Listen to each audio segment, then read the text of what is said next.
ఆత్మీయులారా, పవిత్రమైన ఈ ఆదివారం నాటి సాయంకాలాన భరద్వాజ మాస్టర్ గారి గురించి సంస్కృతి చేసుకునే సత్సంగానికి శుభస్వాగతం.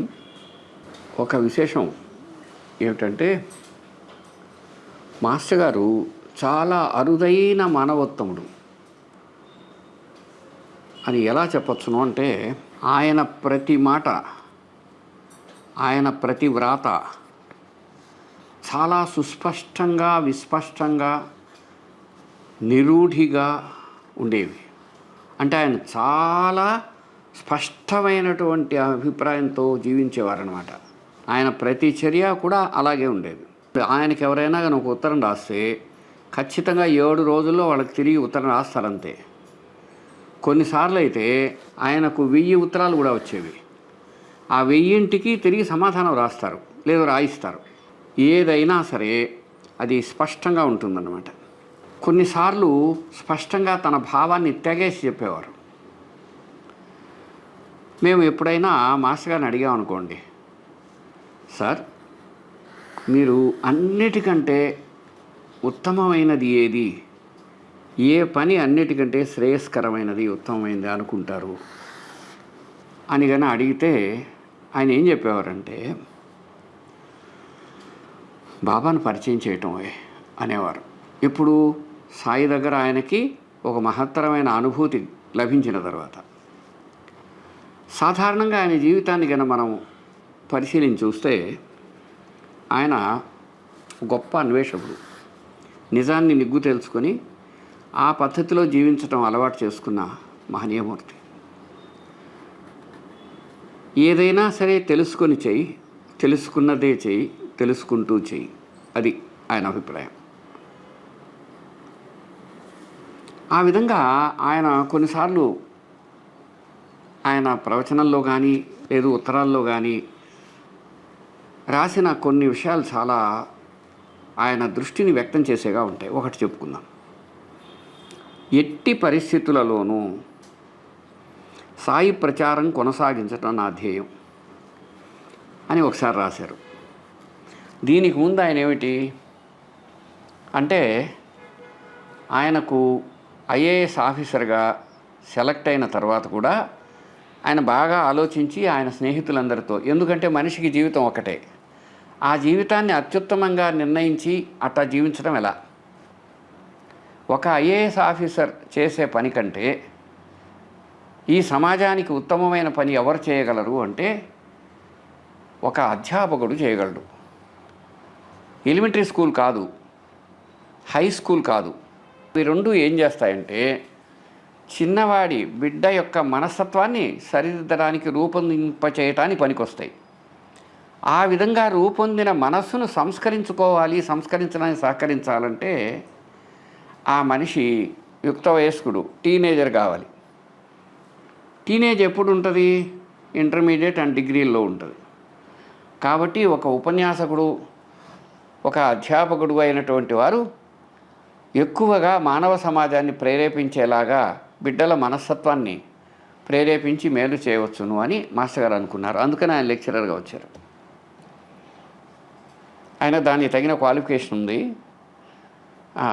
ఒక ఐఏఎస్ ఆఫీసర్గా ప్రభుత్వంలో పనిచేసి పేరు ప్రఖ్యాతులు గడించి అనేక రకాల విలువలు ఆదాయాలు సంపాదించుకోవడం కంటే ఒక అధ్యాపకుడుగా ఉంటూ పసివాళ్ల మనస్సు మీద ఒక ముద్ర వేసి దాంతో మేలు చేయవచ్చును. తమకు ఉద్యోగం ఉంటుంది, శ్రేయస్కరమైన కర్మయోగం ఉంటుందని ఆయన నమ్మాడనమాట.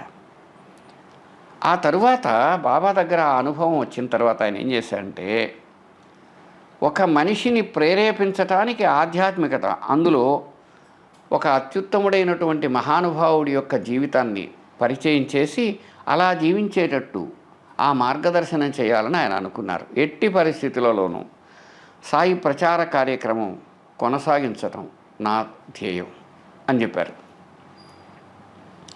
అంటే ఎట్టి పరిస్థితులు అంటే పరిస్థితులు ఒకప్పుడు సానుకూలం ఉంటాయి, ఒకప్పుడు అననుకూలంగా ఉంటాయి. పరిస్థితులు ఎలా అయినా ఉండొచ్చు. సరే, మరి ఎట్లా అంటే దానికి ఏ స్థానంతోనో సంబంధం లేదు. నువ్వు పలానా స్థానంలో ఉండి సాయితత్వ ప్రచారం చేయాల్సిన అనేమి లేదు. ఎక్కడైనా ఎవరైనా చేయవచ్చు. మనోనిశ్చయంతో సక్రమంగా ప్రయత్నిస్తే చేయవచ్చు అన్నమాట. అప్పుడు తన గురించి తమ అభిప్రాయం చెబుతున్నారు ఆయన. కలము నోరు ఆడుతుంటే ఎక్కడ నుంచైనా చేయవచ్చు. సోదరులారా, మిత్రులారా, గురుబంధువులారా, ఈ సత్సంగాన్ని వీక్షిస్తున్నటువంటి ఆత్మీయులారా, మాస్టర్ గారు పూర్తిగా ఆ పని 100% చేశారు. కలము ఆడినా నోరు ఆడినా ఆయన ఏం చేశారు? తాను నమ్మిన సిద్ధాంతాన్ని, ధర్మాన్ని, మార్గదర్శనాన్ని సూక్ష్మాతి సూక్ష్మంగా తాను అర్థం చేసుకున్న సమస్తాన్ని యావన్ మానవజాతికి సమర్పించడంలోనే జీవితాన్ని ధన్యమనర్చుకొని అందులోనే లయించిపోయారు. కేవలం 50 సంవత్సరాలే వారి జీవితకాలం. కానీ ఆయన చేసినటువంటి పనిని మరొకరం ఎవరన్నా చేయాలంటే 200 సంవత్సరాలు అవుతుంది. ఈ మాటలు మనకి ఆయన యొక్క లక్ష్యాన్ని నిరూపిస్తాయి. ఇంకొకటి ఏమిటంటే, సాధారణంగా ఆధ్యాత్మికతను, దైవాన్ని, ధర్మాన్ని, మహాత్ములను నమ్మేవాళ్ళు సైన్సుని, ఇటువంటి పురోగతిని, ఇటువంటి వాటిని విశ్వసించడం అనేది అరుదుగా ఉంటుంది. మాస్టర్ గారిలో అదొక గొప్ప పార్శ్వం. ఆయన ఎప్పుడూ ఒకటి నమ్మేవారు: ఎప్పటికైనా ఆధునిక శాస్త్రజ్ఞానము తప్పనిసరిగా ఆధ్యాత్మికతను అంగీకరించక తప్పదు. అంత ప్రగతి చెందినప్పుడుగా ఇటు ఆ రెండింటికి తేడా, వైరుధ్యం ఉంటే ఉండవచ్చు. అది మాస్టర్ నమ్మకం. అందుకని ఆయన ఏం చేసేవారంటే, ఆలోచనతో తార్కికంగా దొరికినటువంటి వైజ్ఞానిక విషయాలతో సమన్వయపరచడానికి చాలా ప్రయత్నం చేశారు. ఆ ప్రయత్నం యొక్క సాఫల్యమే ఏది నిజమో మతం ఎందుకు విజ్ఞాన వీచికలు. విజ్ఞాన వీచికలు పుస్తకం రాసేటప్పుడు ఆయన ఏం చేశారంటే, సుమారుగా ఒక 400 చిల్లర పుస్తకాలను ప్రస్తావించారు. వాటిలో ఆనాటికి ఉండేటటువంటి ఆధునిక శాస్త్ర పరిజ్ఞానాన్ని అంతటినీ వివరించడానికి ప్రయత్నం చేశారు. ఆ విధంగా తన భావాన్ని, ఏనాటికైనా సైన్స్ అనేది ఆధ్యాత్మికతను అనుసరించక, సంప్రదించక తప్పదు అని. అదేవిధంగా ఆ తరువాత మెల్లగా ఆ విధంగానే నేటికి కూడా ఆధునిక శాస్త్రం పురోగమించడం చాలా చాలా సంతోషదాయకమైన విషయం అన్నమాట. ఆ రోజు కాదు, ఈ రోజు కాదు, ఏ రోజైనా సరే. అందుకని ఆయన ఏం చేశారంటే, దేన్ని గుడ్డిగా నమ్మకుండా ఏ ఏ విషయాలు మనకు లభిస్తాయో వాటిని మనకు దగ్గరగా తీసుకొచ్చి శాస్త్రజ్ఞానము, ఆధ్యాత్మికత ఆ రెండు ఏం చెబుతున్నాయో, అవి ఎంతవరకు ఒకదాన్ని ఒకటి సమర్థిస్తున్నాయో వివరించడానికి ప్రయత్నించిన ప్రయత్నమే మనకు విజ్ఞాన వీచికలు. అంతేకాదు ఆ తరువాత 2000 చిల్లర్లో వచ్చిన హిగ్స్ బాసన్ పరిశోధన కూడా మాస్టర్ గారి యొక్క భావాన్ని సమర్థించేది. అంటే దైవ కణము నిరూపించబడినది, భగవంతుడి యొక్క ఉనికి నిరూపించబడినది అని. అప్పుడు సెర్న్లో, స్విట్జర్లాండ్లో ఒక నేల మాళిగలో ఎక్కడో భూగర్భంలో ఉండేటువంటి కొలైడర్లో పరిశోధన చేసి ఒకటి శాస్త్రవేత్తలు తీర్పు ఇచ్చారు. అదేమిటంటే, సృష్టికి ఆధారంగా దైవం అనేటువంటి ఒక ధర్మం ఉందని, విశ్వసించడానికి ఆధారం దొరికిందని దాంట్లో వాళ్ళు చెప్పారు. అదొకసారి జ్ఞాపకం చేయటం దీని ఉద్దేశం. అంతేకాకుండా ఇంకో చిన్న విషయం. ఈరోజు ఉదయం ఒక స్నేహితుడు బయట దేశాల నుంచి, ముఖ్యంగా మన సత్సంగాన్ని తరచూ వీక్షించేటువంటి ఆత్మీయుడు ఒక మాట చెప్పారు. ఏమిటంటే, ఒక విచిత్రమైన విషయము, ఒక అతను చిన్నప్పటి నుంచి ఆయన ఒక ప్రఖ్యాతమైన డాక్టర్, అమెరికాలో అతి ప్రఖ్యాతమైన చోట ఆయన వైద్య విద్యార్థులకు చదువు చెబుతాడు. తనకు తాను ఒక సర్జన్, ఆ న్యూరాలజీ సర్జన్. ఆయనకు ఒక ప్రాబ్లం వచ్చింది. ఆ ప్రమాదకరమైన పరిస్థితులలో ఆయన చుట్టుపక్కల ఉండేవాళ్ళు ఒక్కడు కూడా బతుకుతారనుకోలేదు.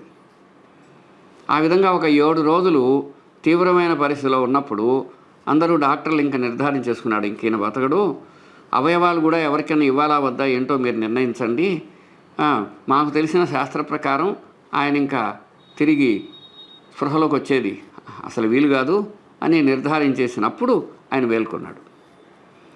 మేల్కొని లేచి ఆయన ఏం చేశాడంటే, అతి విచిత్రంగా, అంతవరకు నాస్తికుడుగా ఉన్నాను, నేను నాస్తికుడిని అని చెప్పిన ఆయన అతి విచిత్రంగా ఒక విచిత్రమైన అనుభూతులను చెప్పడం ఆరంభించాడు. పైకి దైవము ఇలాంటి మాటలు చెప్పినా చెప్పకపోయినా దైవాన్ని విశ్వసించేవాళ్ళు చెప్పేటువంటి అనుభూతులు చాలామంది చెప్పాడు. అవన్నీ అదేవిధంగా ఒక విచిత్రమైన విషయం. ఇది అంతా ఈరోజు ఎందుకు చెప్పుకుంటున్నామంటే, మాస్టర్ గారు ఆ పరిశోధన చేస్తూ ఉండే రోజులలో, విద్యానగర్ రోజుల్లో పునర్జన్మ మీద కొన్ని పుస్తకాలు వచ్చాయి, పరిశోధనలు వచ్చాయి. Life after life, life after death, ఆ విధంగా కొన్ని బుక్స్ వరుసగా వచ్చాయి. వాటి ప్రతి దాన్ని తెచ్చి చాలా కూలంకషంగా మాస్టర్ గారు చదివి మా అందరికీ దాన్ని వివరించేవారు. ఆ లైఫ్ ఆఫ్టర్ లైఫ్లో ఎటువంటి అభిప్రాయాలు ఉన్నాయో వాటిని అదిగో ఆ శాస్త్రవేత్త అయినటువంటి ఆ డాక్టర్ చెప్పాడు. అది కాకుండా ఆయన ఒక పుస్తకాన్ని రాశాడు, ప్రపంచాన్ని ఎదుర్కొన్నాడు. అటువంటి వ్యక్తి గురించి నిజంగా ఆ రోజులలో మాస్టర్ గారు ఒక పుస్తకాన్ని చదివి, ఆ పుస్తకం ఫిజిక్స్కి సంబంధించింది. అది ది టావో ఆఫ్ ఫిజిక్స్ ఆ పుస్తకం పేరు. దాన్ని ఆయన సవివరంగా ఎన్నిసార్లు, ఎన్ని సత్సంగాల్లోనో, ఎన్ని ఉపన్యాసాల్లోనో చెప్పారు. ఆ టావో ఆఫ్ ఫిజిక్స్ అనేది రాసిన ఆయన పేరు ఫ్రిడ్జ్ క్యాప్రా. బహుశా ఆయన ఇప్పటికి కూడా సజీవుడే. ఆయన ఏం చేశారంటే, ఒక అద్భుతమైనటువంటి రీతిలో భగవంతుడి యొక్క ఉనికిని సమర్థించేలాగా ఆయన ఒక పుస్తకం రాశారు. దాని గురించి చాలా వివరంగా మాస్టర్ గారు ఎంతో శ్రద్ధగా చెప్పారు. ఇప్పుడు మన ఈ సత్సంగం కింద యూట్యూబ్కి సంబంధించిన ఒక లింక్ ఉంటుంది. మీకు ఎవరికైనా ఆసక్తి ఉంటే మాస్టర్ గారు ఇలాంటి దాని పట్ల ఎలా స్పందించేవారనేది మీరు కూడా మీకు ఆలోచించుకోవచ్చు. ఏ నాటికైనా భారతీయ ఋషి జ్ఞానాన్ని, ఆధ్యాత్మికతను ప్రపంచము, శాస్త్రజ్ఞానము అనుసరించక, దాన్ని అంగీకరించక తప్పదు అని ఆ రోజు ఏ విధంగా అయితే ఫ్రిడ్జ్ క్యాప్రా గురించి చెప్పారో, అదేవిధంగా అనేక కోణాలుగా నిరూపణమైన భగవత్ తత్వం గురించి ఆయన ఎంతగానో పరితపించి తన చుట్టూ ఉండే సమాజానికి తెలియచేయటం కోసం శతవిధాల ప్రయత్నం చేసేవారు. ఆ విధంగా చేసిన ప్రయత్నానికి ఒక సమర్థనీయమైన అంశం ఇందులో ఉంది. ఒకసారి మీరు చూడండి. ఆ విధంగా ఈనాటి సత్సంగం మాస్టర్ గారికి ఒక నివాళిగా భావిస్తూ మీలో ఉండే పరమాత్ముడికి నమస్కరిస్తూ ప్రస్తుతానికి సెలవు. నమస్కారం. శ్రీ సచ్చిదానంద సద్గురు సాయినాథ్ మహారాజ్ की जय. गुरुदेव दत्ता साई राम जय साई राम. गुरुदेव दत्ता साई राम जय साई राम. गुरुदेव दत्ता साई राम जय साई राम.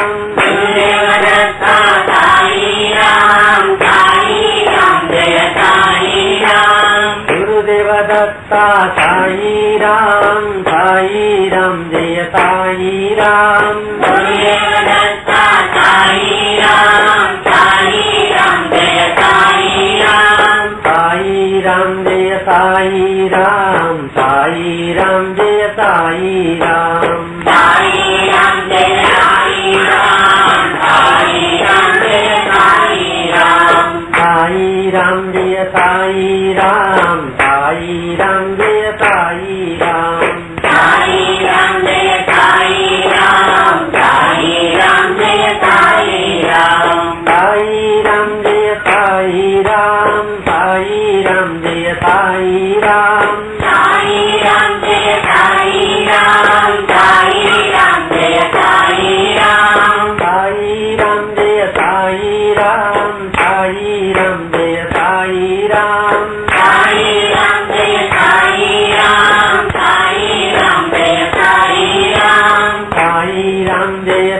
साई राम जय साई राम साई राम जय साई राम साई राम जय साई राम साई राम जय साई राम साई राम जय साई राम साई राम जय साई राम साई राम जय साई राम साई राम जय साई राम साई राम जय साई राम साई राम जय साई राम साई राम जय साई राम साई राम जय साई राम साई राम जय साई राम साई राम जय साई राम साई राम जय साई राम साई राम जय साई राम साई राम जय साई राम साई राम जय साई राम साई राम जय साई राम श्री सच्चिदानंद सद्गुरु साईनाथ महाराज की जय।